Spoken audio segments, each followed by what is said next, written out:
ассалому алайкум ҳаводорони иззатманд бинандагони ҳамешагии барномаҳои ҷолиби шабакаи баҳористон. Ин барномаи навбатии масъулият аст манзури шумо. тӯли 5 сол аст ки озмунҳои сатҳи ҷумҳуриявӣ аз қабили озмуни ҷумҳуриявии фуруғи субҳи донои китоб аст, озмуни ҷумҳуриявии тоҷикистон ватани азизи ман, озмуни ҷумҳуриявии илм фуруғи маърифат ва чандин аст озмунҳои сатҳи ҷумҳуриявии дигар ки бо муваффақият ба анҷом расиданд.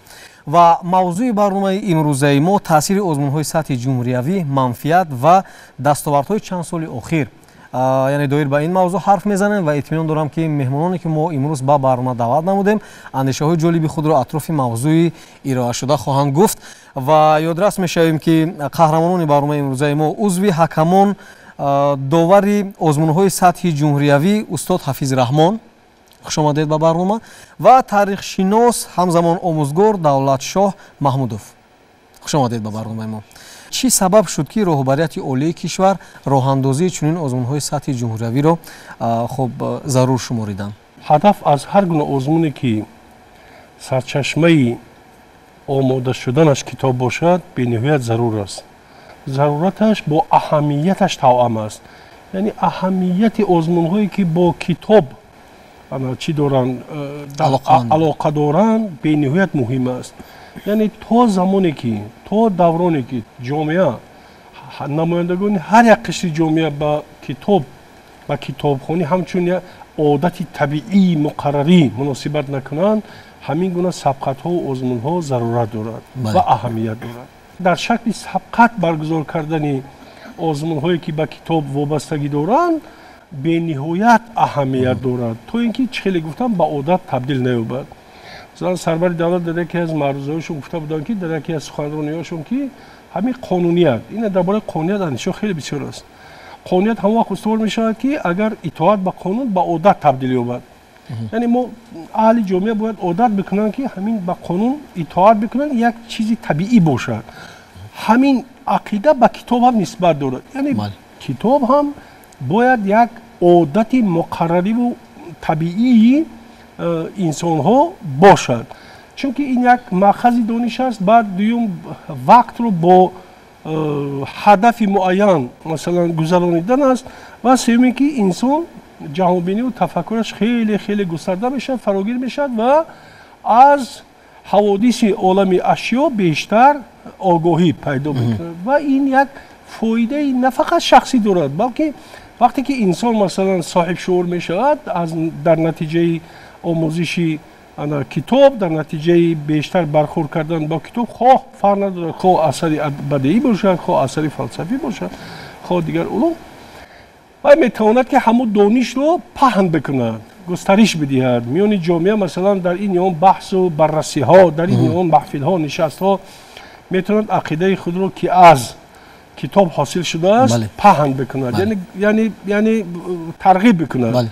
از کتاب‌هایی که به همین اجتماعیات و ادبیات و فرهنگ ملی و سیاست و ارزش‌های ملی، هویت ملی و دیگرها بیشتر آگاهی پیدا بکنند و وارد بشوند به همون درجه یا سطحی که اونا شخصیت اجتماعی گفتن ممکنه. سلامت باشید، تشکر برای شما. البته ما از تاریخ میدونیم که ملت ما ملت اهل کتاب، ملت اهل فرهنگ و خرد و دانش بود. و در تقویت با گفته استاد باید بگم که واقعا شما ببینید اون نفری که با کتاب میشیند، سر و کار میگیرد یا مطالعه کتاب عادت هر روزه وی میشود و کتاب رو منبع یا خود سرچشمه اساسی تولید دانش ارزیابی میکند و این رو قبول میکند، در آینده میبینیم که از وی یک نفر شخصیت تشکل مییابد که واقعا افتخار همگان میشود، حتی افتخار سیاره میشود. خب ببینید در همین تاریخ ما چقدر شخصیت‌های هستند، چهره‌هایی هستند که محض با واسطه کتاب، محض با واسطه مطالعه و فرا گرفتن نمون دایره‌های دانشی که در کتاب است به همین مرتبه رسیدند. یکی شما ببینید متأسفانه در پس از اون که ما استقلالیت به دست آوردیم، بعد نمون حادثه‌های نابسامان سال‌های 90 تا جای این یک نوع توجه جامعه ما از خواندن دور گردید و این البته یک سبب اساسیش همون حادثه ها بود. خوب البته تحلیل این وقت زیاد رو میگیرد، فقط همین رو بگم که در شرایطی که امروز ما زندگی میکنیم واقعا شما ببینید امروز همون جریان ها یا گروه ها از جانب گروه ها یا جریان هایی که از جانب دایره های منفعت خواه راه اندازی میگردن و هدف های معین خود رو دارن ва махсусан қувваҳое ҳастанд ки имрӯз ба хотири шустани мағзҳои ҷомеаи мо, ба хотири монеа сохтан дар рушди давлатдории миллии мо, дар таҳкиму тақвияту амалӣ намудани ҳадафҳои давлати имрӯзаи мо, дар пиёда намудани манфиатҳои миллии мо монеаҳо эҷод мекунанд. ва дар ин раванд мо баъзан эҳсос мекардем ки мутаассифона аз дохили ҷомеаи мо афроде пайдо мешаванд, доираҳое пайдо мешаванд, ҳатто мебахшед гурӯҳҳо, ҳизбҳое пайдо шуда буданд ки саб эҷод мекарданд, ақидаҳои нодурустро ташвиқ мекарданд. мутаассифона аз сабаби оне ки анамун мағз то ҷое маърифатнок набуд, баъзан дунболи ино мерафтанд. бо дар назар дошти ҳамаи ин роҳбари давлат таи солҳои соҳибистиқлолӣ бисёр амалҳои хуберо анҷом доданд. ва махсусан ҳамин пиёда кардани озмунҳое ки шумо боло номбар кардед бисёр саривақтӣ буд. шумо бинед ки устод дуруст гуфтанд, дар таҳким ёфтан ё бой шудани ҷаҳонбинии хонанда умуман ҷомеаи мо таъсири бисёр муайян мерасонад. ва ман мехоҳам бигӯям ки намо озмуне ки дар миёни ҳамин озмунҳо як озмуни дигарам ҳаст бо номи илм фуруғи маърифат. дар шакл гирифтани тафаккури илмӣ, техникӣ насли навраси мо нақши бисёр муассир дорад. ман гумон мекунам ки имрӯз барое ки мо аз ҳамин офатҳои маънавӣ ки аз ҷониби дигарҳо тарғиб мешавад, аз ҳамин офатҳое ки воқеан миллаткуш ҳастанд осеб набинем, миллатро дифоъ намоем, манфиатҳоамонро ҳифз кунем, пеш аз ҳама бояд ки дар ниҳоди ҷомеа, дар тафаккури насли наврас, яъне тафаккури техникӣ, тафаккури илмиро рушд бубахшем, то ки онҳо дар оянда сафедро аз сиёҳ фарқ карда тавонанд. нуктаи дигаро бояд қайд кунам ки воқеан ин озмунҳо аҳамияташон ман гумон мекунам ки дар солҳои оянда боз дучанд эҳсос мешавад. мо тавассути ин озмунҳо чеҳраҳоеро пайдо карда истодем, яъне нафарҳоеро пайдо карда истодем ки воқеан соҳиби истеъдод ҳастанд, воқеан соҳиби илму маърифати хеле зиёд ҳастанд. ва ин ба туфайли ин озмунҳо онҳо ба як дарёе ғутавар мешаванд ки пур аз маърифат аст, пур аз дониш аст, пур аз худшиносии миллист. ман ба хотири исботи ҳамин суханонам як ҳодисаи воқеъеро барои шумо мисол биёрам. ин ҳамин сол дар факултаи таърихи донишгоҳи давлатии омӯзгарии Тоҷикистон гурӯҳҳое ки ман дар курсҳои якум дарс мегӯям, дар байни ҳамонҳо як духтаре ки омад ки ҳам аз ҷиҳати дониш, ҳам ахлоқ, рафтор, кирдор бовар кард ҳама ҷониба фарқ карда меистад. айни замон донишҷӯи курс як аст ва хеле тааҷҷуб мекардам. дарсҳоро сари вақт тайёр мекунад, одоб эҳтиромашо намегӯяд. баъд пурсидам ки оё шумо дар ягон озмунҳо иштирок кардед? баъдан маълум шуд ки вай ғолиби даври ҷумҳуриявӣ озмуни фуруғи суби донои китоб аст, аз рӯи номинатсияи адабиёти бачагона будааст. яъне гап дар сари чӣ меравад? шумо бинед ки яъне аз чанд ҷиҳат ҳамин шахс ё ки ҳамин донишҷӯ чӣ қадар як соҳиби ин қадар боигарӣ шудааст ки воқеан дар миёни як гурӯҳи калон аз ҳама ҷиҳат фарқ карда месад. саломат бошед, ташаккур барои шумо. хуб, ман мехостам аз устод ҳафиз раҳмон суол карда бошам ки шумо бевосита дар таҳияи низомномаи озмуни ҷумҳуриявии фуруғи субҳи донои китоб аст саҳми назаррас доред. кадом паҳлӯҳо бо дар назардошти чӣ низомномаи мазкур таҳия шуд? чун ман мутахассиси адабиёти ҷаҳон ҳастам, аз вақте ки ба донишгоҳ қадам мондам, аз ҳамин фан дарс мегуфтам, инак 30 сол шуд. 30 сол аст ки бо ҳамин фан, бо ҳамин навъи адабиёти бадеӣ сару кор дорам ва табиист ки масъулини комиссияи озмун ҳамин чизро ба эътибор гирифта маро масалан ҷалб кардан ба ҳамин тартиб додани ҳамин шартҳои низомнома ва мо дар аввал як миқдори он қадар миёна, як миқдори миёнаи чиз муаллифони адабиёти ҷаҳонро аз халқу аз минтақаҳои гуногун ворид кардем ва соли сеюм ина ман хулоса кардам ки ина зиёд кардан дар кор. бо соли чорум бо бештар шуд, соли панҷум тамоман зиёд шуд. як ҳудуди 200 адибоне ки дар минтақаҳои гуногуни сайёраи замин ба осори ба эҷоди осори адабӣ машғуланд, онҳоро ворид кардем ва гумон мекунам хато накардем. ҳадаф ин буд ки як гулистоне, агар образнок бигӯем, як гулистоне пешоруи ҳамин хонандаи китоб таҷалло бикунад. ӯ медаравад ба ҳамин гулистон. кадом гуле ки ба ӯ писанд бошад, хушбӯй бошад, ба табъаш мувофиқ бошад, ҳамона бояд бу бикунаду биёшомаду, яъне аз он истифода барад. яъне адабиёти бадеиро аз нуқтаи назари рағбату анамун майли эстетикиву ана боз тамоилоти завқӣ бояд муносибат бикунад. ин чиз бисёр муҳим аст. маҷбури хондан ба ҳеҷ ваҷ мумкин нест. масалан мо дар ин ҷо баъзе адибонеро ворид накардем ки онҳоро масалан дар адабиёти ҷаҳон масалан романтизми торик мегӯянд, яъне асарҳое ки зӯроварӣ, пашт, даҳшатафканӣ, ин чизо, ин хел асарҳо бисёр ҳастанд. яъне адабиёти ҷаҳонам ин ту яксар иборат аз шоҳазарҳо нест. аз ҳамин нуқтаи назар ҳамон муаллифонеро мо ворид кардем ки осорашон ба майлу завқ ва рағбати хонандаи китоб мувофиқ аст. яъне аҳамияти эстетикӣ дорад, пеш аз ҳама ҷамолшиносӣ, аҳамияти тарбиятӣ дорад, аҳамияти маърифатӣ дорад, ба ҷаҳонбинии ӯ таъсир мекунад. яъне густариш медиҳад ҳамон зовияи диди ӯро ба олами ашё. аз ҳамин нуқтаи назар ҳамин озмуни фурӯғ, ҳамин номинатсияи ёки номинаи адабиёти ҷаҳон ки дар ихтиёри довталабон ина тӯли 5 сол аз имсол соли шашум аллакай сатҳи ҷумҳураш оғоз мешавад, моҳи ноябр пешниҳод шудааст. ин як гулистоне ҳаст ки ҳар касе ки чизе мехоҳад аз он чӣ мекунад, истифода мекунад. як чизи муҳим аст инҷа, Наврӯзҷон, як чизи муҳим аст оқои давлатшо, ин яъне шарт нест ки он ворид шуд ҳамаи онро аз бар бикунад. ин хел одамро ёфтан, ин хел масалан инсонро ёфтан ғайр аз албатта мутахассисоне ки бевосита ба таҳқиқу пажӯҳиши адабиёти ҷаҳон машғуланд. ин хел одамро ёфтан бисёр мушкил аст ки тамоми он муаллифоне ки ҳар кадомаш 20, 30, 40, 50 масалан 1258 асар дорад ки Дон Педро Калдерон де ла Барка de Henao de Riaño 1258 Дон Педро Калдерон de la Barca de Henao de Riaño. ина ҳама ина хондан як масалан 3-4 соли масалан ҳам довталаб чӣ мешавад, сарф мешавад. ӯ метавонад як асарро анҷа интихоб бикунад, бихонад.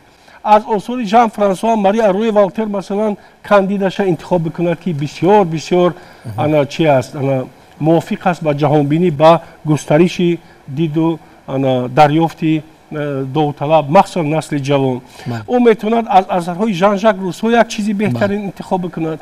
яъне ҳамин гулчин мекунад ва дафтареро, як дафтари махсусеро пешниҳод мекунад ба ҳайати доварон ки ана ман ҳамин қадар асар хондам, мувофиқи тавоноӣ ва завқи худам. ва довар ҳақ надорад ки аз ин бурун бишаваду аз низомнома чаро ту аз фалон асар нахондӣ, аз фалон адиб чизе нахондӣ. ин хел пурсупос ҳиҷ ба хилофи низомнома аст. шарт ҳамин аст ки аз ҳамун доира берун наравад, як, ва дуюм ин ки ҳар қадар имкон дорад, имкони ҷисмию зеҳнӣ дорад, аз доираи ҳамун пешниҳодоте ки дар ҳамун низомном ҳаст, аз ҳамун истифода бубарад. ин бисёр муҳим аст. шарти дигар ҳамин аст ки ин шартҳо аз ҷониби довароне ки аз ҳамин шартҳои озмун чандон огаҳӣ нестанд, ҳамин чанд сол аст ки вайрон мешавад ва яке аз боиси, яке аз сабабҳои гуфтугузоре ки дар ҳамин озмун ҳар хел гапу калочҳо пайдо шудааст ҳамин аст. яъне довар бояд пеш аз ҳама шахсияти босавод бошад, то ин ки ҳангоми баҳсу баррасӣ бо довталаб ҳис кунад ки бо як ҳамсуҳбати хеле боварибахш, эътимоднок суҳбат мекунад ки сухани ӯ ба гӯши ӯ мерасад ва дониши ӯро қадр мекунад. ин чиз бисёр муҳим аст. баъзан аз иштирокчиён падару модарон аз рафти баргузории озмун дар даври ҷумҳуриявӣ норозӣ ҳастанд ва ҳатто роҳбари давлат низ дар як паёмашон вобаста ба ҳамин масъала вобаста ба даври ҷумҳуриявии озмун як эродам гирифта буданд. мо мехоҳем андешаи шуморо бишнавем. он чизе ки шумо гуфтед ки гапу калочҳо зиёд шудааст, ҳамин ду сабаб дорад. агар ошкоро бигӯем, яке ин ки ҳамин ба доварон бисёр халал мерасонанд аз болову поён, аз гӯшаҳои гуногун ки ҳамин як илоҷ карда ҳамин ягон ҷо бигирад, охир бояд дониш дошта бошад, марҳамат ҷо бигирад, аммо дониш ки надорад, аз куҷо ҷо мегирад охир?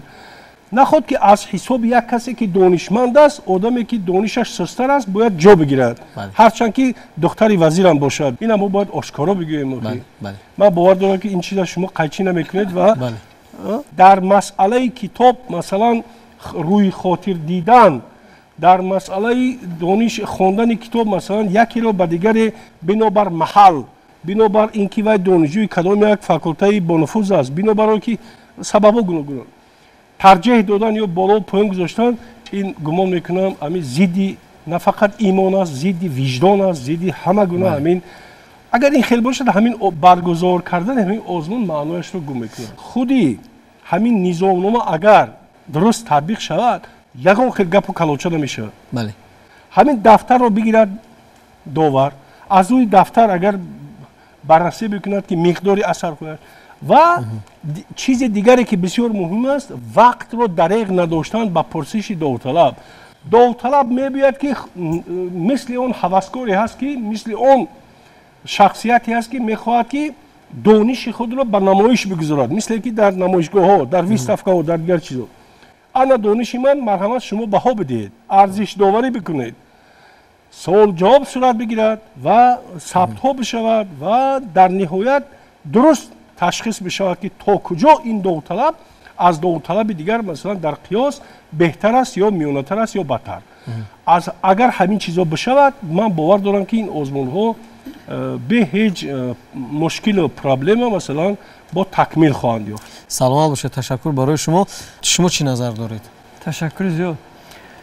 Воқеан дуруст аст вақте ки мегӯянд ки низомнома ин як ҳуҷҷати ҳамин хел оддӣ нест. Ин як санади меъёрии ҳуқуқӣ аст ки аз ҷониби мақомотҳои дахлдор тасдиқ мешавад ва низомнома бояд ки пурра риоя шавад. ва онҳое ки низомномаро риоя мекунанд, яъне субъектҳои ҳуқуқии он, пеш аз ҳама дуруст аст ки аъзои ҳайати ҳакамон ҳаст, яъне ҳайати ҳакамон аст ва довталабон ҳаст. ва он комиссияи масъуле ки раванди кори озмунро таҳти назорат гирифтааст. Ман фикр мекунам агар ҳамин низомнома бечуну чаро аз рӯи ҳамун шартое ки дар он ҷо нишон дода шудааст пурра риоя шавад, ҳеҷ гуна гуфтугузорҳо пайдо намешавад. Эроди пешвои миллат муҳтарам Эмомалӣ Раҳмон воқеан дуруст аст ва ҷо дорад. Ман бояд бигӯям ки мо ҳамчун як нафар омӯзгор, ҳамчун шаҳрванд рафти ҳамаи озмунҳоро ҳам ба восита, ҳам бевосита нигоҳ мекунем, тамошо мекунем, таҳлил мекунем, қиёс мекунем, ҳатто мақолаҳо дар матбуот ба нашр мерасонем. ва бояд бигуфт ки ман гумон мекунам яке аз сабабҳои ҳамин пайдо шудани, яъне сарчашмаи пайдо шудани эътирозҳои волидайн аз ҷараёни озмун ва як чиза ба инобат гирем ки табиист ки ҳар озмун ғолибу мағлуб дорад. Агарчанде ки мантиқан гирам ҳамин озмунҳо бояд онҳое ки мағлуб шуданд худро мағлуб наҳисобанд. То даври ҷумҳуриявӣ омадан, ҳатто ман гумон мекунам дар ҳамун даври мактабию, ноҳиявию, намедонам вилоятӣ ҳам ки омадан, ин худаш ғолибият аст. Лекин баргузидаҳо ҳастанд. Бале.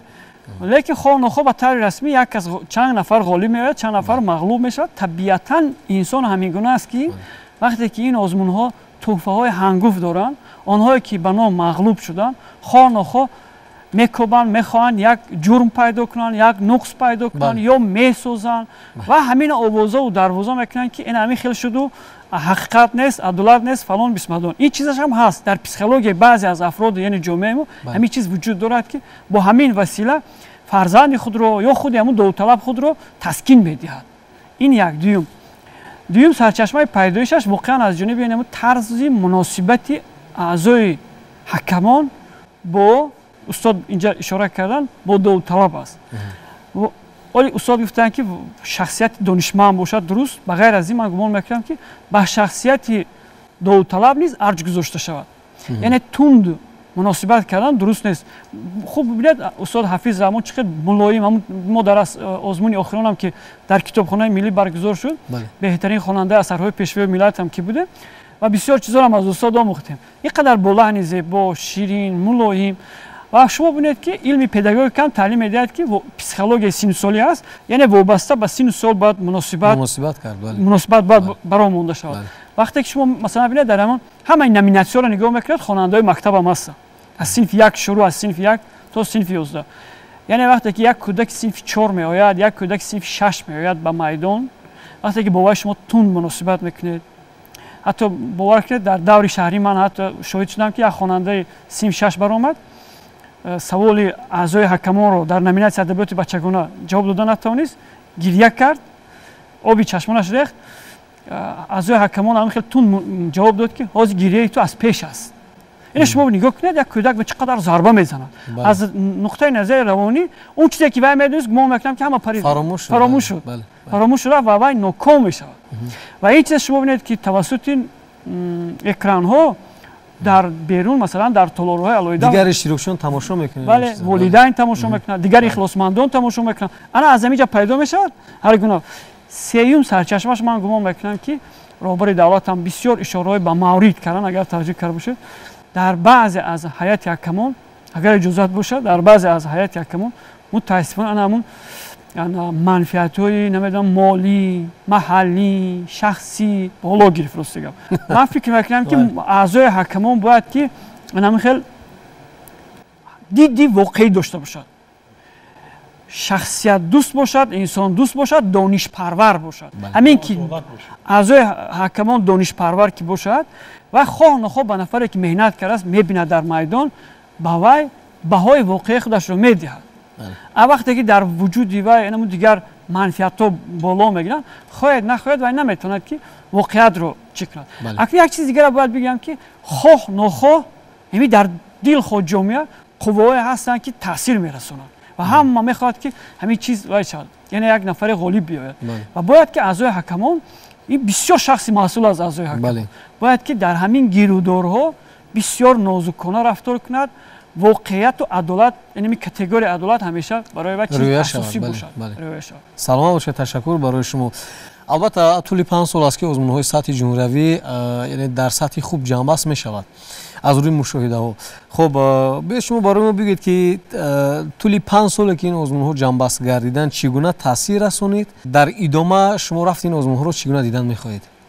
چگونه دیدن می‌خواهیم سر کنیم؟ ما می‌خواهیم که همین آزمون‌ها واقعاً با آزمون‌های واقعی انا مانند باشند و انا ما فونکسیای سبقت دانش رو فرا بگیرند. از این نقطه نظر منتظم این نظامنامه و شرط و شرایط این آزمون‌ها رو تکمیل کردن در کار. چرا؟ شما پرسید چرا؟ چون که همین مثلا همین آزمون فرو خودش یک پدیده اجتماعی شده است. خاصیت پدیده اجتماعی همین است که همه سالا باید تکمیل بیاورد. یعنی اینکه همین نظامنامه شد دیگر با اون دیگر هیچی لازم نیست وارد کردن اضافه ها و تغییرات دیگر چیز این غیر علمی میشه. یک ویژگی پدیده اجتماعی از نگاه فلسفی همین است که سال تا سال مرحله به مرحله باید رشد بکند تا به حد کمال برسد. حد کمالش همان وقتی هست که به همین آزمون ها دیگر نیاز نمیموند. یعنی این یک عادت میشود دیگر در همین شکل. اما در همین شکلی که توسط هوسمندی آدمان به کتاب جلب میشوند بهترین شکل است. من نمیدونم دولت شو، من نمیدونم نوروز شو، نمیدونم که در یگان کشور دیگر یافتن ممکن باشد که برای خودت کتاب بخونی و با تو پول بدهند. من ندیدم. همین قدر مثلا میکوبم و جستجو میکنم نمیبینم همین گونه کشوری که برای خودت کتاب بخونی با منفعت خودت کتاب بخونی باز مبلغ میده دولت پول بدهد. یک حادثه فوق الطبیعی است، یک چیزی غیر منتظره است برای همین فهم و درک. و امسال بینید که 2 برابر افزود سرور دولت. همین طور است 2 برابر، یعنی اون که 35,000 اکنون 70,000 اون که 70 140. یعنی این پول های نیست که مثلا برای این مبارزه کردن ممکن نباشد. یعنی حتما انسان رو تحریک میبخشد. یک چیز است ایمانوئل کانت میگوید که 2 راه تحریک بخشیدن به فعالیت است. ساده تر بگویم یکی ترس، دیگری هوسمندی. ترس از اون که همین کار نکنی تو از جای کار پیش میکنن، ترس از اون که همین کار نکنی به تو جزا میشود. این راه بد است. دومین راه هوسمندی است. یعنی انسان همین کار رو میکند که به عوض یک هوسمند باشد، مبلغ بگیرد، تشکر بشنود یا به یگان فعالیت دیگر او رو راهنمایی بکنند، یعنی کارش رو سبک بکنند. همین راه هوسمندی این در فلسفه است. این چیز بهوده سرور دولت این همین خیلی از هوا نکردند. این اساس علمی فلسفی دارد این چیز. یعنی با راه هوسمندی جلب کردنی مردم به کتابخوانی بهترین راه است که مثلا همین من اگر ممکن باشد یکی از بهترین دستاوردهای زمان استقلال در مسئله کتاب همین آزمون فروغ رو و دویم آزمونه که این با قریبی انجام شد بله. خواننده بهترین اثرهای پیشوای ملت همینا رو محسوبه. بله. اما یک چیز دیگه به اینوبت بگیریم که همین برای برطرف کردن نقص و علت هایی که در این آزمون هست، همون اعتراض ها، همون شکایت ها، همون چیزا، این راهش بسیار آسان است. همین داورانی با سواد رو جلب کنید، از نظامنامه یک قدم بیرون نروید، از روی همون دفترهایی که داوطلب پیشنهاد کرده است که من همین قدر زورم رسید، همین قدر امکان و توانایی داشتم، همین قدر خواندم، از روی همون دیگه بیرون نرود داور. ولی داورای ما بیرون میرن، از فلان ادیب چی خواندی، آخه کاری تو چی خوانده است و همونجا الکی دفترش هست، تو از همون دفتر بیرون نرو خیر، هرچند افلاطونی زمانم باشی. یعنی تحقیر نکن بدین سوالات مثلا داوطلب رو، این چیزا بسیار میشه. مثلا در همین آزمون منطقوی یکی از منطقوی یک خواننده یک داور رو سوال کرده است، من باور دارم که این قشم قیچی نمیکنید، من باور دارم چون که مردم باید بفهمند اخی. دفتر رو پیشنهاد کرد 134 ادیب، اما تو یک شعر از فلانی بخون، تو یک چیستان بگو، تو یک تزگاه براو. خواننده مجبور شده است بگوید که داوران محترم من از شما عذر میخوام، همینقدر دخترکی با سوال، همون دفتری من با 134 اثر کودکانه است، من اون رو خوندم، از همون سوال بیتید تو با ما با سوال بیتی، تو با ما با راهنمایی میکنی، برو از اینجا برو، تو دیگه خلاص دیگه نگذاشتی. من فکر میکنم که آفرین با همون دختر که دلش مثلا چینش ضرب نخورده است. من با خدا من با پدر و مادر او تشکر میگویم که باز همین چی میگن تحمل کردن، احترام آموزگار و احترام داور. مثلا ما در آزمون فروغ چیکار میکنیم؟ لحظه ها، اپیزود ها، فرگمنت ها، یعنی از همین تار و پود اثر چنان میپرسیم که دیگر او اگر خونده باشه حتما پاسخ میدهد. این خیلی که از یادم برآمده است، این خیلی گفتن ممکن نه، و 80 سالانه که از یادش برآمده باشد، و حالی نورس است، و حالی مثلا دانشجو است، و حالی مثلا خواننده کالج است، هیچ ممکنه که در همین سن سال خاطره اینقدر ضعیف باشد که چیزی خونده باشه از یاد برود. یا سراسیمه خونده است یا خواندن به خاطر خواندن میگویند. انا این چیز همین نقص و علت ها اگر برطرف شود، همین آزمون ها خلاصه کلام همین که برای پیشرفتی شعور جامعه، پیشرفتی همون احساس استتیکی یا اینکه همون چی میگویند، همون ذوق استتیکی مردم خیلی نقشی بزرگ میبازند. اینها رو برعکس شمارشون رو بیشتر کردن در کار، چون که به سود جامعه، به سود ملت، به سود دولت است. بله، تشکر برای شما. ما از کمبودی ها و از ایرادهای برگزاری آزمون های سطح جمهوری حرف زدیم. از دستاوردها میخوایم حرف بزنیم. چی دستاورد داشتیم طول 5 سال؟ دستاوردهای این آزمون رو باز در سالهای آینده ما بیشتر احساس میکنیم، چون که آنهایی که امروز اشتراک میکنن در آینده اینها یک نفرایی میشوند که فکر میکنم یک متخصصان ساحه‌های گوناگون میشوند. و استاد درست قید کردن که واقعا همین آزمون ها در سالهای سابقه خود یک دستاوردهای خیلی بزرگ است. و به قدر این دستاوردها واقعا باید رسید. و شما ببینید در همین آزمون ها وقتی که نگاه میکنیم، همین تاجیکستان وطن عزیز من، این فروغ معرفت، فروغ صبح دانایی کتاب است و حتی سال گذشته به مناسبت 115 سالگی اکادمیک با بوجان غفورов آزمون جمهوری تحت عنوان تاجیکان آینه تاریخ ملت برگزار شد. من این سال با ابتکار کتابخانه ملی جمهوری تاجیکستان آزمون تحت عنوان خواننده بهترین اثرهای پیشوای ملت برگزار گردید.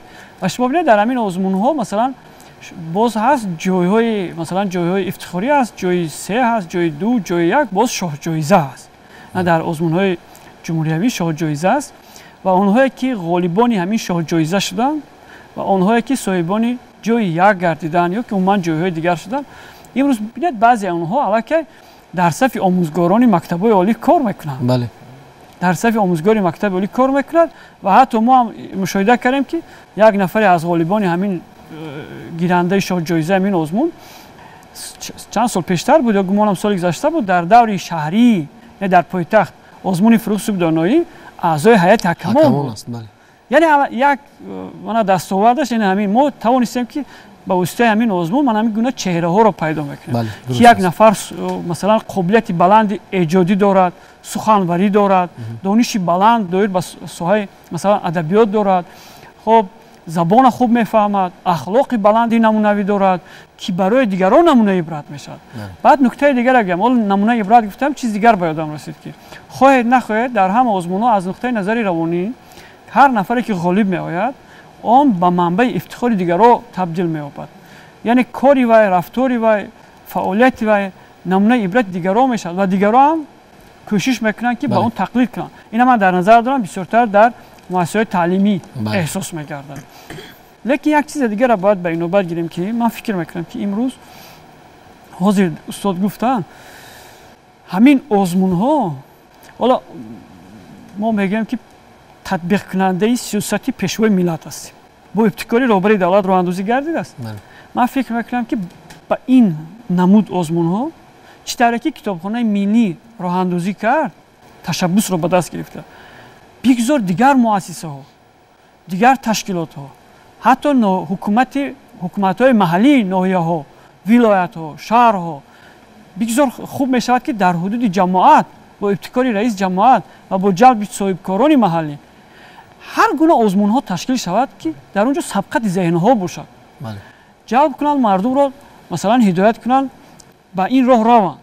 و یک چیز است که متاسفانه بسیار بد است که ما میبینیم همین آزمون مثلا همین آزمونایی که بالاتر نمبر کرده دور یکمش دور دومش بسیار در سطح ضروری نمیگذارد، بسیار در سطح پس میگذارد. مثلا دور اولش ما در یک برنامه در همین تالار هم امروز شما صحبت داشتیم که در بسیاری مؤسسات تعلیمی چی مؤسسات تحصیلات میانه عمومی چی عالی کسبی در بعضی البته همین آزمون ها مثلا آزمون فروغ صبحانه کتاب است به طور ضروری برای مونده نمیشه. یعنی در دوره اول در دوره که در مؤسسه من زیاد مؤسسات تحصیلات میانه عمومی را دیدم که عموما نمیگذارن.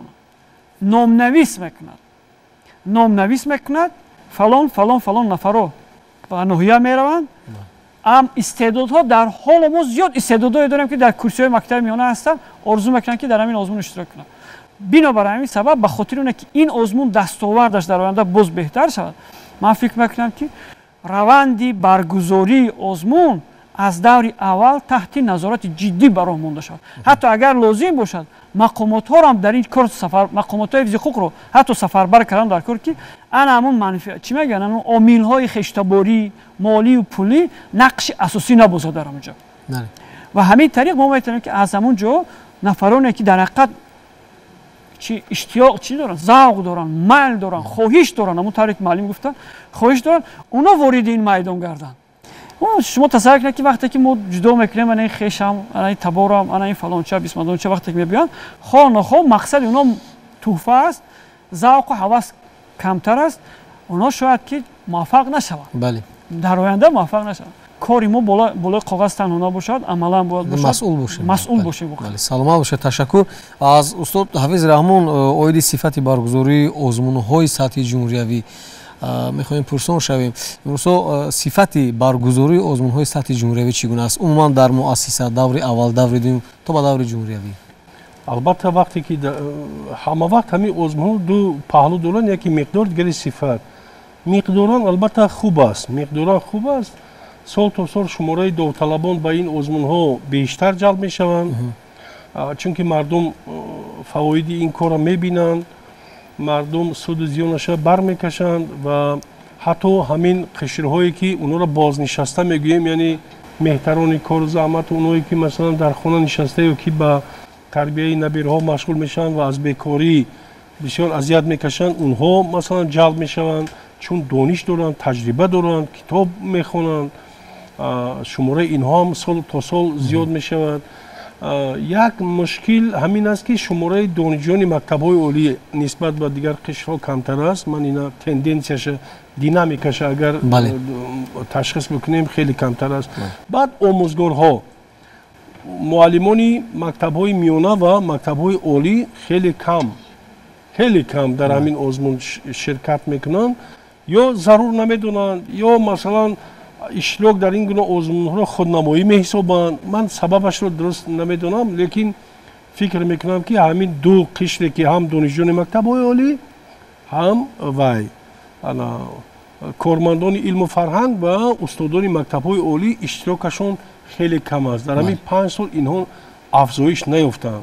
Анакун сабабашро бояд масъулин бояд ҷустуҷӯ бикунанд, баррасӣ бикунанд дар назди масалан чиз роҳбарияти мактабҳои олӣ масъалагузорӣ кунанд ки охир вақте ки устоди мактаби олӣ ки аз фанни адабиёт дарс медиҳад агар иштирок накунад охир вай чӣ гуна масалан метавонад ки аз касбу кори худ ифтихор бикунад ё масалан чиз ё масалан ҳамоное ки масалан номзадҳои илм ҳастанд, докторҳои илм ҳастанд, аз ин ё соҳаи адабиёт ҳимоя карданд, рисолаҳои илмӣ ҳимоя карданд, онҳо бояд иштирок бикунанд.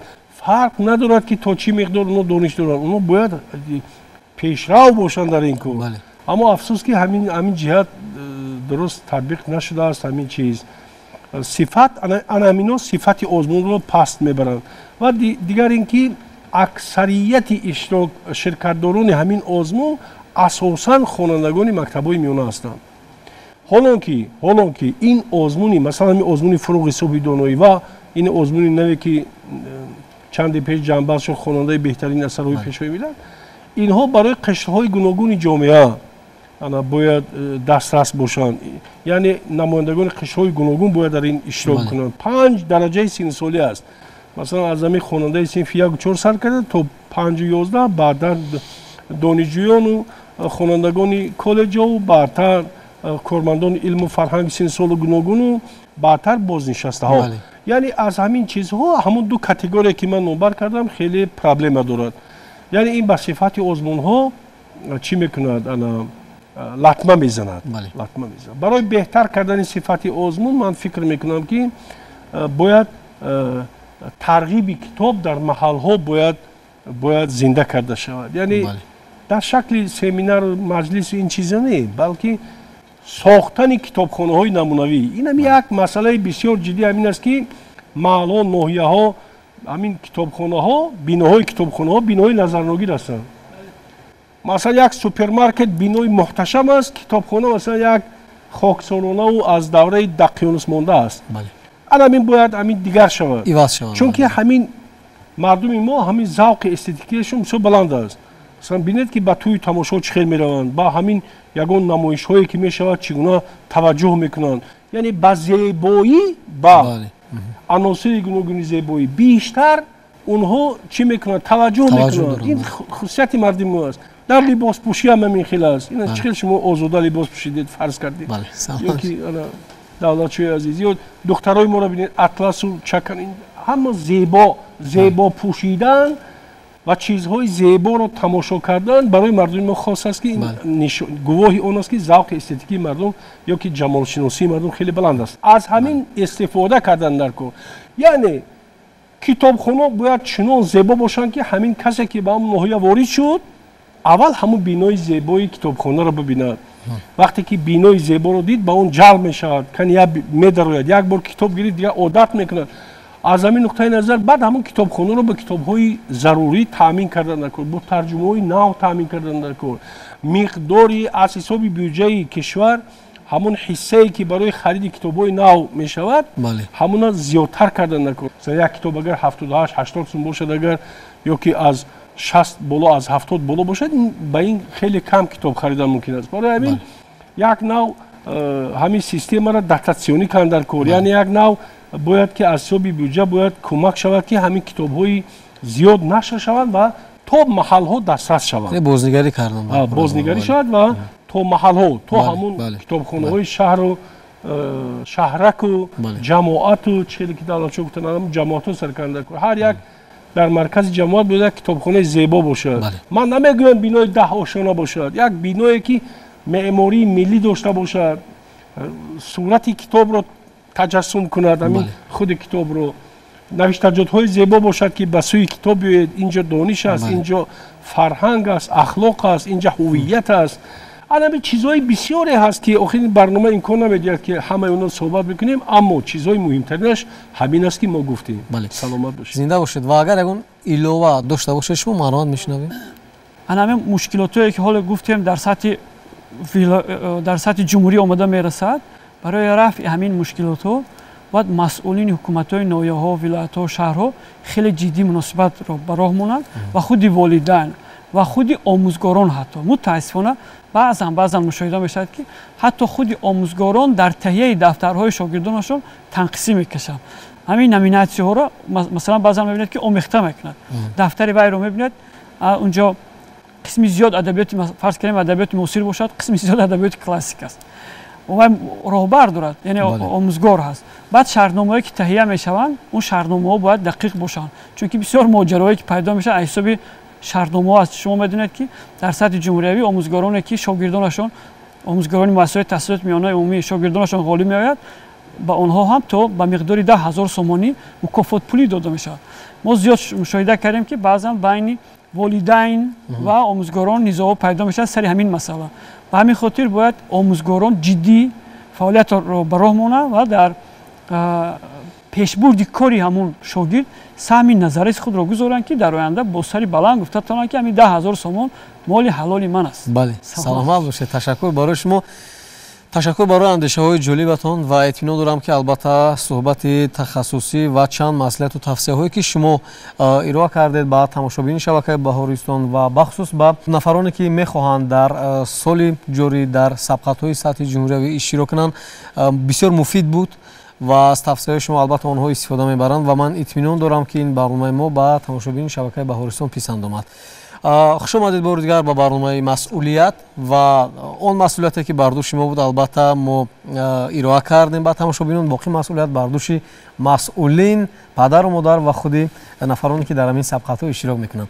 тамошобинони азиз, ёдрас мешавем, ки меҳмонони барномаи имрӯзаи мо буданд довари озмунҳои сатҳи ҷумҳуриявӣ устод Ҳафиз Раҳмон. хуш омадед бори дигар ва таърихшинос омӯзгор Давлатшоҳ Маҳмудов. хуш омадед.